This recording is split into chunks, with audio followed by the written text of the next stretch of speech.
these two. Can we just take a breath?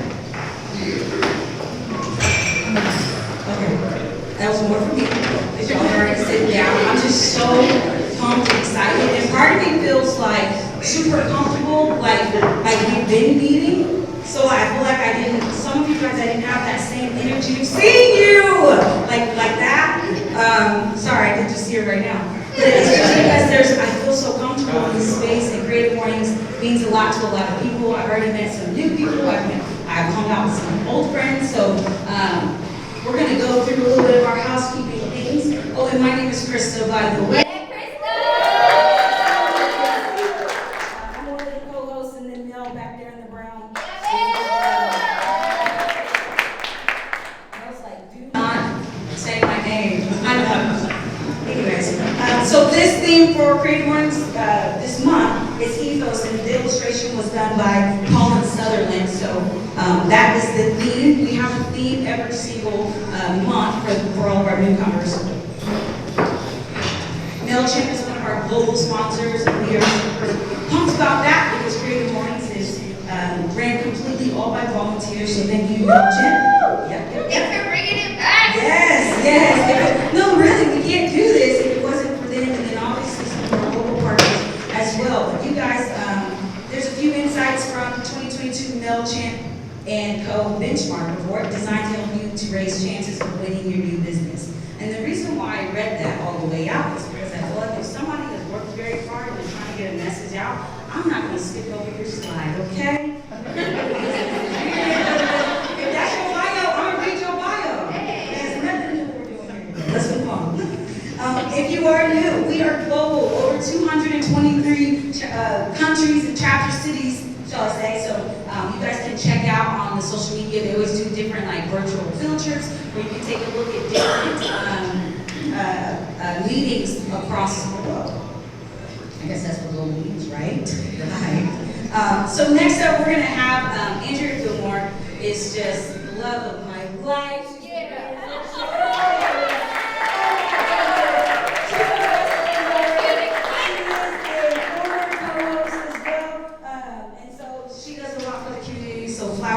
Flowers. She's going to read our manifesto. Hey. Thanks. Y'all feel free to read this with me. Ready? Oh, I feel it. I feel the electricity. It feels good to be back, man. I love the amen up here. Thank you. All right, let's go. Everyone is creative. A creative life requires bravery and action, honesty and hard work. We are here to support you, celebrate with you, and encourage you to make the things you love. We believe in the power of community. We believe in giving a hand. And we believe in face-to-face connections, in learning from others, in hugs and high fives. We bring together people who are driven by passion and purpose, confident that they will inspire one another and inspire change in neighborhoods and cities around the world. Everyone is welcome.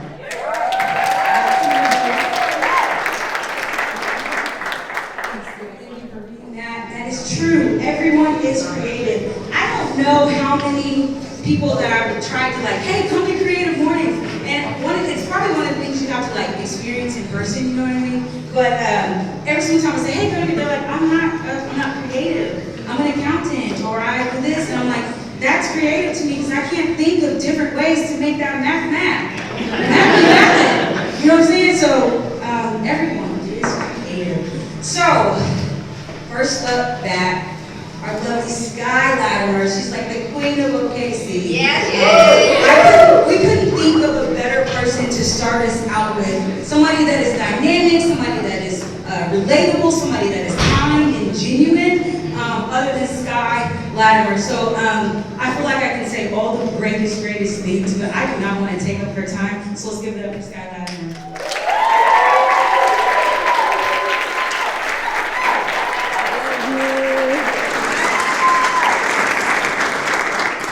Good morning. We back, y'all. We back. Hey. Thank you all so much for being here. My name is, well, honey just walked in. My name is Skye Latimer. I use she, her pronouns. I love this event. And so getting the opportunity to be here, to share some of my experiences with you all and kind of the ethos and the guiding principles that I live by was like, let me tell you, when like Krista messaged me, I was in bed, I was in my bonnet and my pajamas, I hopped up, I was like dancing around in my bed, I was like, yes, like what an opportunity, what a gift. So if it's your first time, I hope that you love this event as much as I do. We're going to today talk about some of my experiences, some of my background, and how I got to the point that I am today, and kind of the reasons why I do what I do, and the reasons why I live out the values that I live. So that sound good? Yeah. All right, let's do it.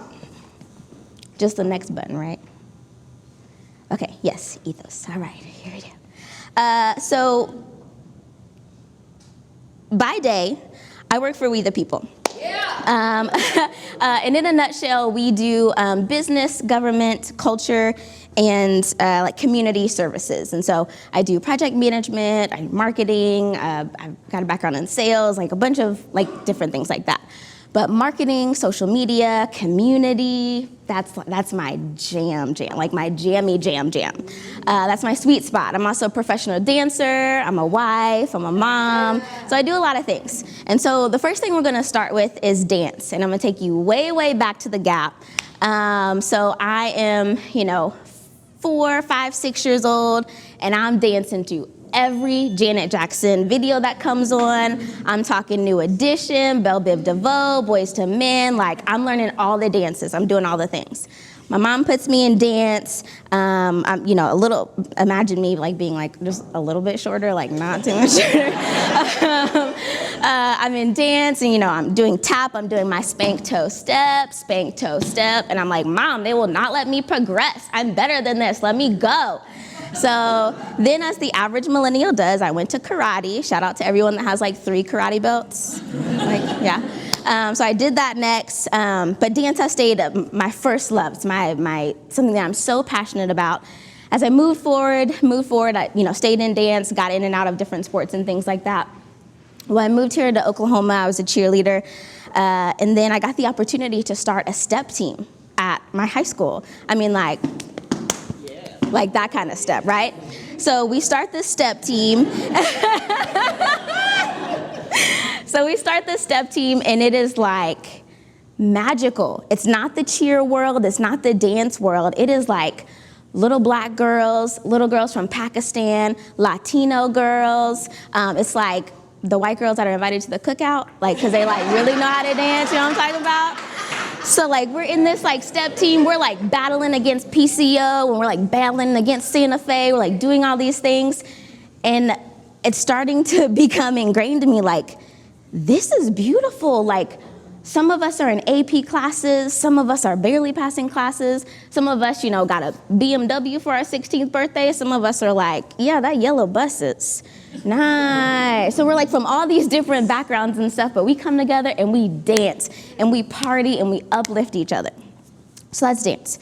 Keep going through dance, through high school, through a bunch of other things, and then I get to teach at Studio 7 here in Oklahoma City. They've since shut their doors during the pandemic, but that was a sacred place. It's where we get to come together, and literally people from across the city come, and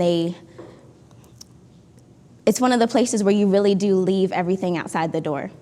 You come into that space, and no matter what you're going through, whether it is divorce or loss, tragedy, heartbreak, so many things that we would dance through together, whether it's jazz, I taught hip hop, ballet, all of these different things. We get to come together as community, and we get to move our bodies, and it spoke to me, because I'm like, now where else can I stand in front of people and be like, the way that your body rolls, sis, I can't just say that to somebody walking down the street, right? And I don't just get to be like, you, stand up and applaud you and scream for you and like shout my head off at you, because you just moved your body. Whether you got every single step correct or whether you didn't, the feeling of getting to empower people, whether they're stay-at-home moms or whether they're, CEOs at organizations, like, did you get applauded today? Did someone tell you, like, that's a damn good job that you just did? Freestyling over there, working it over there? Like, I just get to speak life to people, speaking life, like not any of the negativity or anything. Again, no matter where you come from, no matter what you look like, you could belong in that space. And so dance has been a really big part of my life and of the way that I show up in the world. I dance all over my Instagram and things like that now, but it stays with me and it holds such value. And then with community, we'll start to talk a little bit about the ways that I got into social media. So I've been in this game for over a decade. I've had awesome opportunities to work with the likes of big dogs like Shaq, Steph Curry, Whataburger, things like that, like global organizations and different languages, and just to really see how people work in digital spaces. And so I'm in college, and the first thing that we kind of start to kick off our social media program is National Kindness Day. And so, you're in college, you've got your commuters, you've got your international students and things like that. We're planning out all our social media events and, deciding what we want to do. The week comes and we're National Kindness Week and also a National Kindness Day. So we're having all these events, there's sidewalk chalk everywhere, we're giving out pizza at the, CAF and all of these other things. And I'm seeing that in these social media conversations that people are being seen for the first time. People are far away from home and disconnected from their community, but they are feeling this voice equity and being seen and heard and valued on campus with this just social media campaign. That's just it's a bunch of us sophomores, not knowing what we're doing, not really knowing how to do hashtags, really using way too many hashtags. And that was just such a beautiful thing to me. And I'll never forget this one soccer player. She was from Argentina, I think. She comes up to me and she was just like, I don't have any friends. I don't really speak this language, but I got a rose when I walked into the CAF today. And then I saw this beautiful message as I was walking to my hardest class today. And it just reminded me why I came here in the first place, to be brave and to do better and to do all of these things. And so that's kind of my intro into social media. We'll talk about that a little bit more. Okay, representation. So, oh, that coffee is good. Thanks, Crew Workspace. I'm doing social media for all of these organizations, and it's powerful, right? Like I said, I'm continuing to see the innovation, the humor, from Vine, and back when Instagram was the little brown camera. I'm seeing all of these different digital communities come together and the way that people are using it to communicate, to showcase themselves, to stand out, to find their place of belonging. And that's so powerful to me. Then we start to see all of these movements come to pass, whether it's the Me Too movement or hashtag Free Britney or whatever the things may be, right? And so I'm trying to be really aware of the way that not just I'm using it, this Black woman, not just the way that, influencers are using it, but really digging down into the metrics and the analytics. I'm a data girl, and understanding where these people are coming from, how they're using things. And it's so fascinating to me that you can just, use the hashtag and you can link up with somebody in Europe right now. Oh, bet, we talking about this Kanye stuff, yeah, let's talk about this madness, right? And so that's where I began to dig deeper into the social media stuff. And so I had this, I was doing this job, and I'm killing the social media. I mean, killing this social media. Month after month, engagement going up 100%. 200%, growing followers, making sales, crushing it. So I'm meeting with my boss, and we're sitting down, I'm giving him these weeklies report, and I'm juiced. I'm studying this report, and I'm look what we did. We about to cross 5,000 followers. Boom, boom, ain't nobody in this little shopping center got these followers, whatever. So we're like sitting down, I'm like ready to like prove myself, like, cause it's almost like coming up time to ask for a bonus, right? Like a little raise, like, I'm doing great here, right? So we sit down, we're talking about this stuff. He's like, yeah, these numbers are really great, you know, sales are really great. But let's not do any more content with these people, and let's shift it over to the people that shop at that store with the leggings and that grocery store where they take your whole paycheck. Let's do those kinds of people and not the brown people. And so we're sitting in Starbucks, and I'm having this moment like, okay, am I really understanding what this man is saying to me? I'm black, right? Right? Okay, wait, okay. Am I really understanding this? Am I taking all of this in? He's like, yeah, you know, like that's just not the demographic that we want to bring in. Like, we really want to attract, you know, a higher caliber guest in this store to be able to support the products that we want to serve. And so I'm like, okay. But right now, today, it's the black and brown people that are investing in this store. So what about representation? Like, would I come into this shopping center, into this store to buy these products if I don't see myself in here?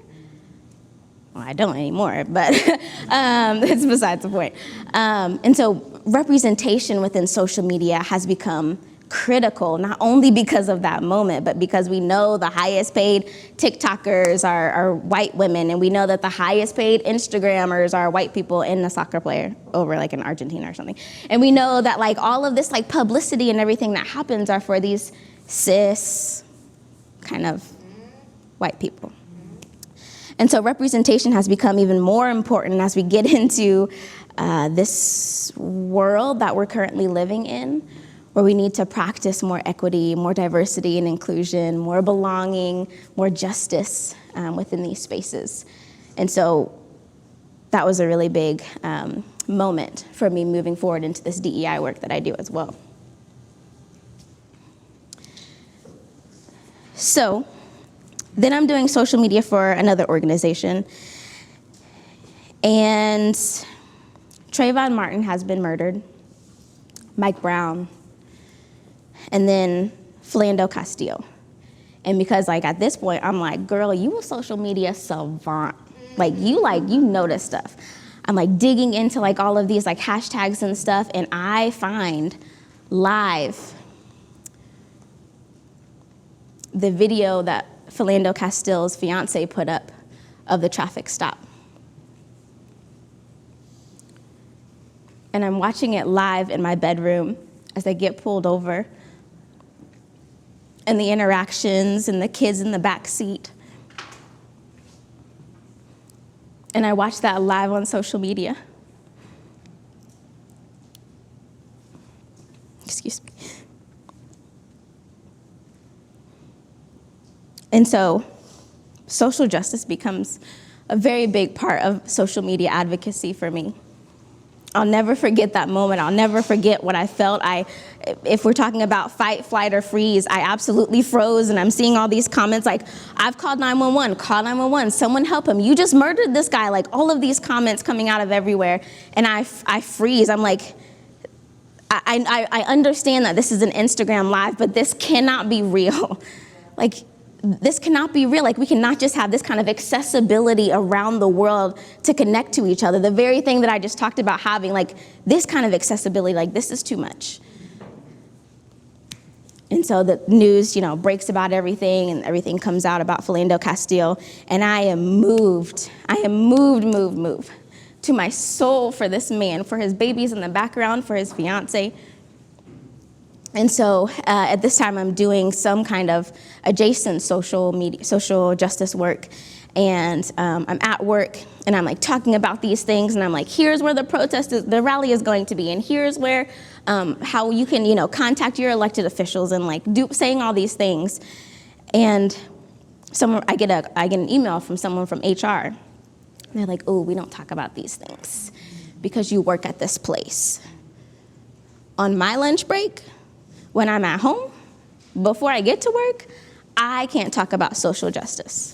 When we're doing these things for communities in need, I can't talk about this specific thing. And so this was another opportunity to advocate for myself and to really be able to begin to step into intersectionality, which is being able to think about the ways that we include all people. So I'm always thinking about, I'm in this room, right? Who's not at the table? Whose voice is not being heard? Who can't even get to the table because it's not wheelchair accessible? When they get to the table, do we have a chair that's proper size for them? When they get to the table, is the lights and the sounding, is that not going to trigger seizures or PTSD? With their name tag, can their arthritic or diabetic hands, can they navigate that? I'm always thinking about these things all the time because you said that only this one social justice issue matters, and that is not at all the case. If we are not accessible and inclusive and welcoming, and all of these things are connected into each other. We're not just talking about inclusion. We're not just talking about equity. We are talking about accessibility, sustainability, climate change, disability rights, trans rights. We are talking about all of these things all the time, point blank, period. And if only your one issue matters, we're not doing this oppression Olympics kind of thing. No, no, no. We are making sure that everyone feels heard and loved. That's what it's about, right? That's what it's about, being good citizens, good humans, good neighbors. And so that was something I'll never forget. So I got in a little trouble. They might have changed the social, good trouble. They might have changed the social media policy, but whatever. So how am I doing on time? Am I okay? Okay. So, and just one more thing. So this is, you see this trend with like horrible bosses. I've got a good one now though. I'm at this other place. This boss tells me I'm doing this work that I don't love, but like I want to build this skill set. I want to do better. I want to like grow in this area. This boss comes to me and he's like, hey, do you think you can build this system for us? Can you do this thing? And I'm like, out loud, I'm like, bet, I'll get it to you by the end of the week. Inside, I'm like, what's the name of this system? Is this new? Is this like a post-Y2K thing? Because I've never heard of this system, right? So I go and build this thing, let me back up. So that's what I say out loud, and he closes his laptop and he turns to look at me and he says, well, I don't really think that you can, but I would just like to give you something to do. Look. So again, I'm having this moment, I'm sitting here like in my body and I'm like, this man just told me in front of my peers he doesn't think that I can? Oh, that is what you do not want to do. I'm about to prove it to you. I'm about to do it 2 times as fast and all extra things that you need, all this stuff. So anyway, I did build it because that's what I do. But that I did like later have doubt in trying to learn this software through like YouTube, university. I had all this self-doubt in me that I know that I still carry today. And some people are like worry warts. Some people are like a little more like anxiety driven. I am a self-doubter to the max. I was like telling my husband, I was like telling everyone this morning, like, oh my gosh, is anyone gonna show up? And I'm just like so like self-doubting. But that has stayed with me. And all the while, earlier this year, I had this absolute boom in social media. I mean, I went from something like 5,000 followers to 25,000 followers in like the span of 2 weeks. And the sole reason is because I wasn't putting out this stuff like, hi, my name is Skye, watch me do these dance moves, and this is why you should believe in diversity, equity, and inclusion. Like, it wasn't about that. It wasn't any like staged nonsense. It was that I was showing up in my joy, dancing, talking about what I talk about. And so I keep that with me, and I try to carry that with me, that it is not when I show up perfect and pristine and everything is right and the hair is looking right and all these things. Like, no, I showed up in like my yoga pants and a hoodie and a beanie and some kicks, the way that I show up. And so I hope that these stories today have taught you a little bit about my ethos and the things that I carry with me and the experiences that I've had and the things that I live by. I try to bring that into every space that I'm in. I try to leave that behind, leave places a little bit better than how I arrived.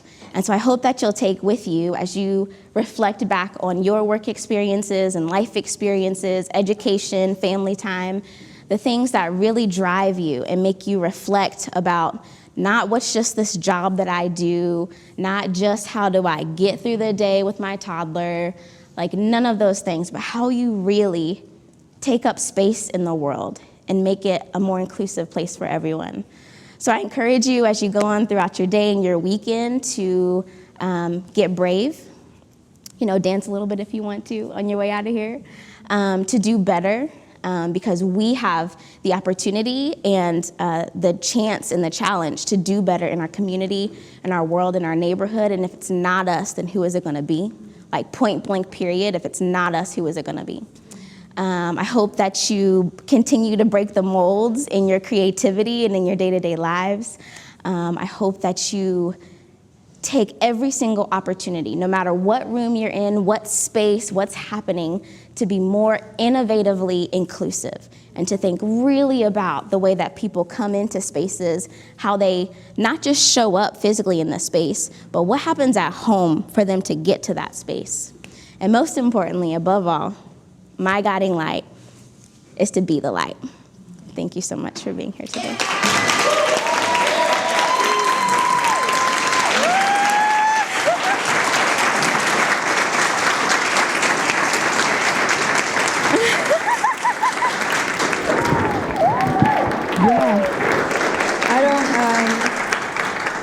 So we're going to do Q&A, so go ahead and get your questions in your head, and just so you know, somebody's probably thinking your same question, so just go ahead and ask it. It's fine. Everybody loves you. But I'm sitting over there trying to figure out, okay, how do I transition into, Q&A? Because typically I want to come in here and I want to reiterate something she said, yada, yada, move on. That's like standard protocol. But I think in this moment I can let her words stand for themselves.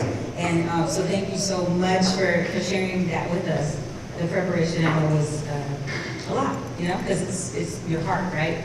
So we're going to move into Q&A. Does anybody have any questions? Any little thing, comments, statements, exclamations?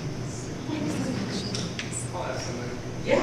I was just wondering, what's the hardest part from transitioning from dancing and cheerleading and kind of going into corporate environment, going from this sort of creative space to more corporate work? Oh, yeah. Well, I can tell you I'm an Enneagram 9, I'm yellow, I'm an ENFP, I'm a Pisces. I'm very good morning. Hey, I need to get that report from you. Should I email you? Or what's the best way to go about that? And most corporate people are not. And so I really had to take time, in being inclusive is understanding how other people prefer to be communicated with and how they prefer to be contacted. And so I'm a do not call me and you better not leave a voicemail kind of person. And some people are don't come to my desk, email me, and also don't follow up right away. And so I think that was the hardest thing, was understanding, in college or in cheer or whatever, it's we just all together all the time. We live together, we ride to, classes together and stuff like that. That's fine. But in this place, people are dealing with adult stuff. And so looking back now, I'm I wonder if some of those times, those people who had toddlers were did their toddlers just completely not do great that morning, and I'm coming in sunshine and rainbows. So I think that people's communication styles was the hardest thing for me to learn and appreciate. Yeah, thank you for asking. Any other questions, thoughts, or something you'd like to discuss? Go right ahead. Where can I come dance with you? Oh, yeah. I'm on a bit of a hiatus. I Might do some holiday pop-ups or something like that, but it'll all be on my social media whenever I do that. I've been teaching hip-hop fitness. I don't know what style I'll teach, but I might have a holiday pop-up in me. Who knows? Yeah, thank you for asking.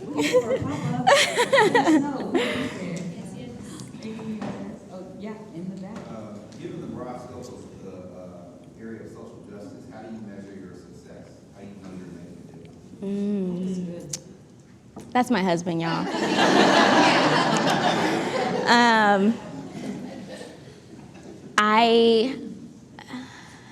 I would say that I feel like a small potato in a big world.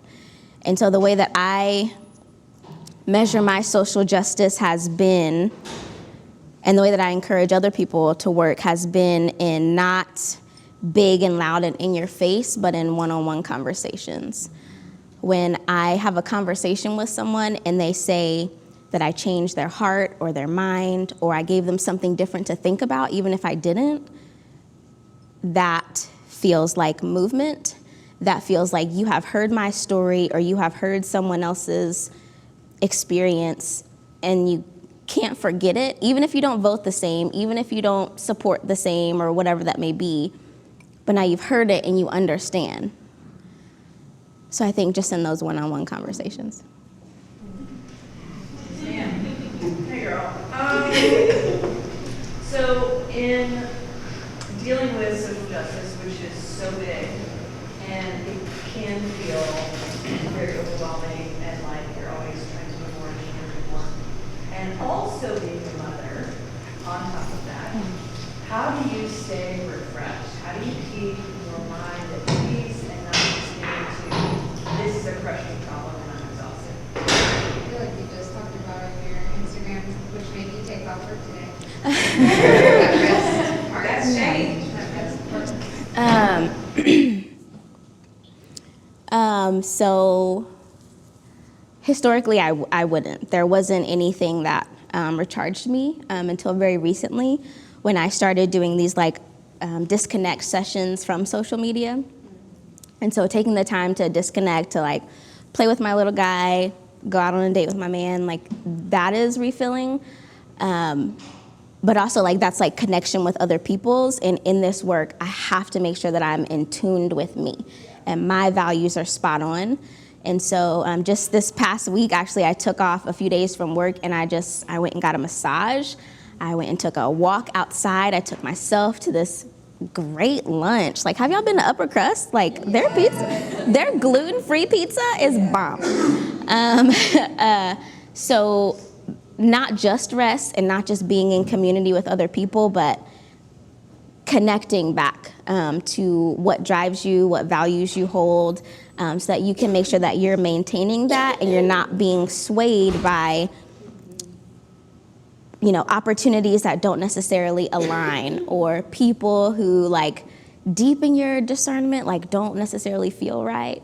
Because if I'm not connected to myself, then I'm just I'm all over the place. I'm burnt out. I'm tired. I'm not showing up fully in any space.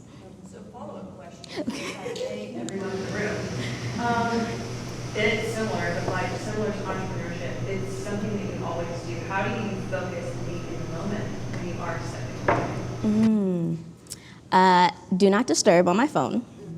That's a big one. I usually have a book with me, and I'm usually reading something about social justice or someone else's experience, so that kind of helps center me. And just connecting, with my creator, with my God, being in that moment to take time to reflect on the work that I'm doing, to make sure that I'm not, leaving anyone out, just being really, getting really quiet, going to a space where I can be quiet. That do not disturb is huge, or leaving my phone in the car. My phone is really my biggest distraction. Yeah. Thanks. Yeah. Any other thoughts, questions? You talked about having some really bad bosses. Yeah. You didn't necessarily feel like they were seeing or supporting the work you were doing. And some of those situation, did you have teammates or coworkers ever that were supporting you in a positive way that you like reflect on? Like, what were they doing that was helping in some of those tough environments? Yeah, good question. So I can think of two specifically. One at the place where the boss doubted me. I had one friend there in the whole organization.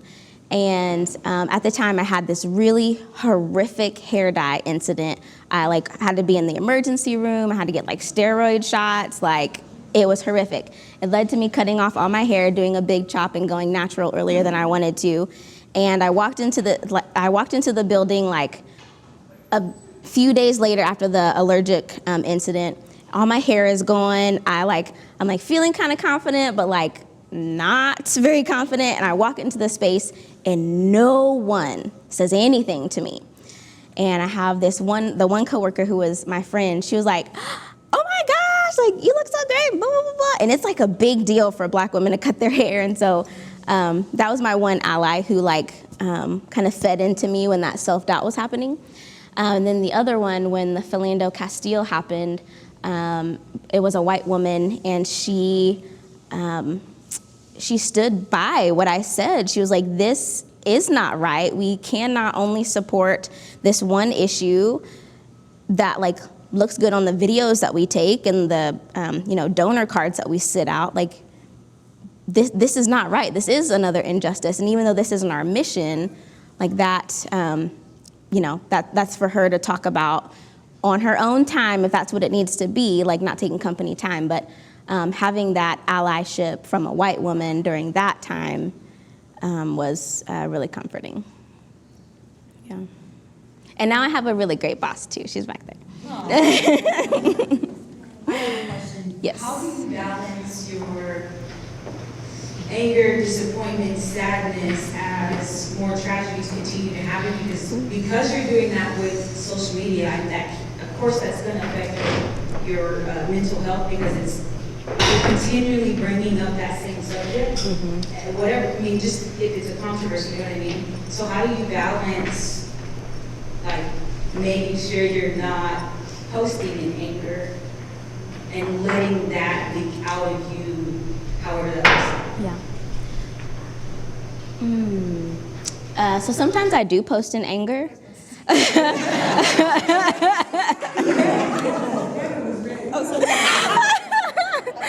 Sometimes I do.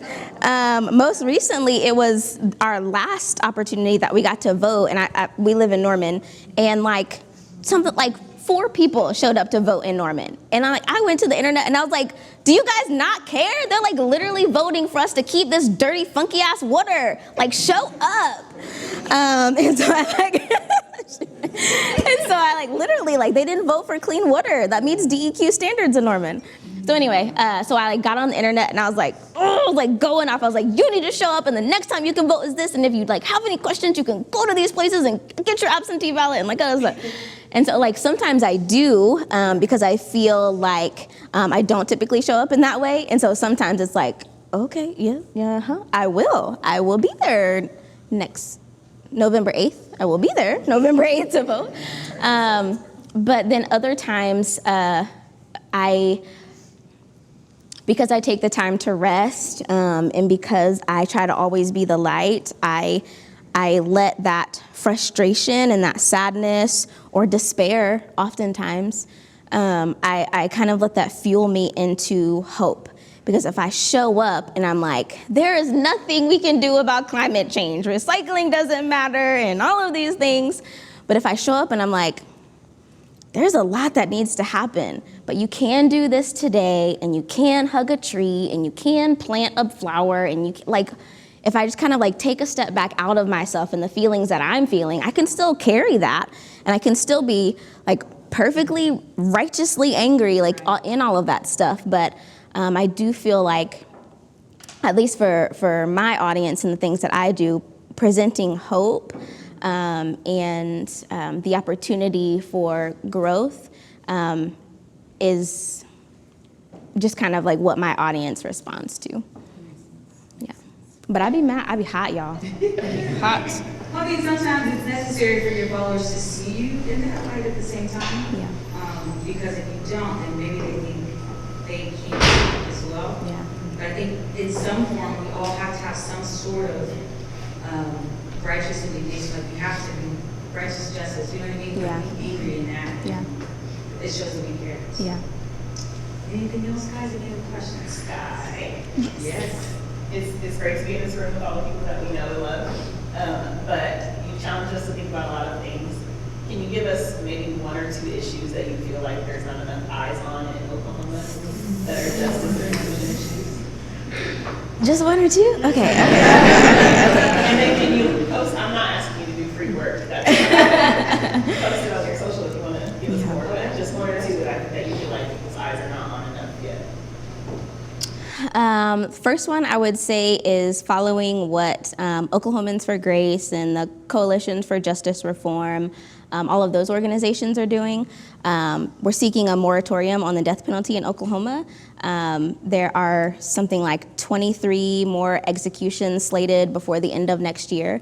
I think that when you get into proximity with people who are experiencing incarceration or who have experienced substance abuse, poverty, mental illness, and things like that. I think that when you really get into proximity with those people, you hear their stories and you begin to get your heart and your mind changed, you will feel like that is not our right to take anyone's lives as humans. So that's probably top on my list right now. There's so many. I would probably say I would maybe say the next one has to do with our missing and murdered Indigenous women. And that's, Indigenous women, that's Black and brown women. There's too many of us who are just disappearing. And that's not okay for us to go to the store and just not come home or be riding our bike and just not come home. It's a critically huge issue. And so I would just encourage you to think about what would happen if you leave here and you're, calling your sis and you're telling her about this event you just went to, and all of a sudden the phone just dropped and she's gone forever. These are the real lives experiences that our neighbors are experiencing. Right here in Oklahoma City, it's not like in Podunk, Oklahoma, it's happening here. People are just going missing and they're being murdered. And that's women and Two-Spirit folks and other relatives too. So I would say those two. Yeah. We have one in the back. Mine is a lot higher questions. I love the question. My question was about Whataburger. You mentioned that. So just brand partnerships, we see you out here. So I don't know if you can share a little bit about your thoughts on Whataburger. Yes. And even that as you bringing in just your passion for life and even social justice, and how we can partner that with brands that we work with. Yeah. Oh, great question. I can talk about this all day, so I hope that you guys have lunch prepared because we'll be here.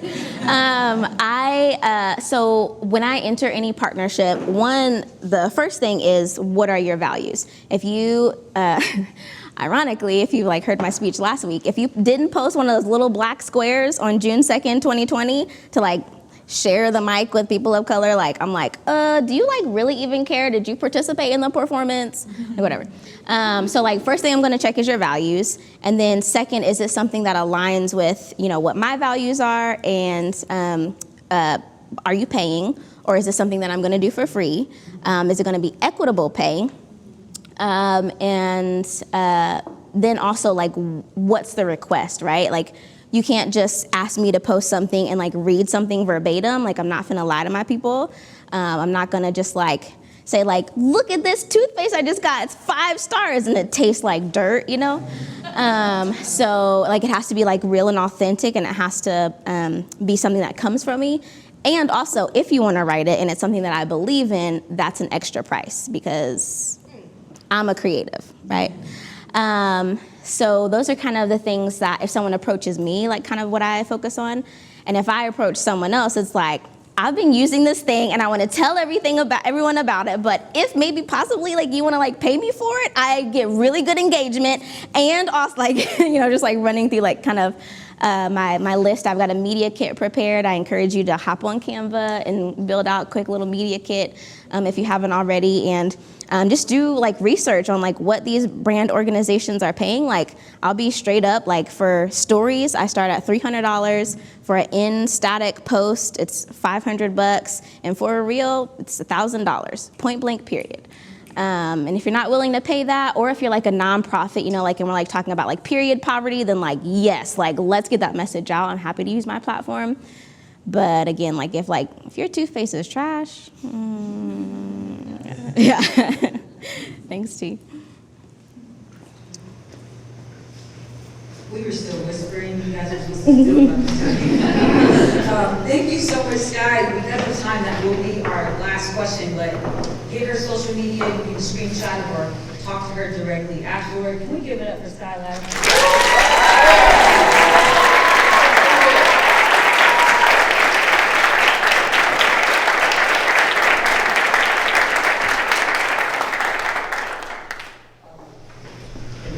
So again, this breakfast, the scones that were presented today was from city.com. You guys can check that out. So thank you so much for the delicious scones. And thank you so much to the team here at Crew Workspace, like setting all this up, allowing us to be here for this first one. I think it really helped set the atmosphere for us to continue to do this. So John, if you're in here, can you raise your hand? Is John here with Crew Space?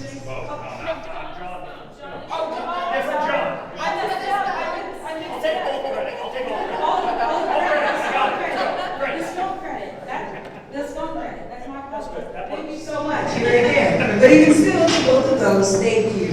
It's necessary, right? We also want to thank the team volunteering. If you see somebody with a camera or an iPad, thank you so much for being here. If you'd like to sign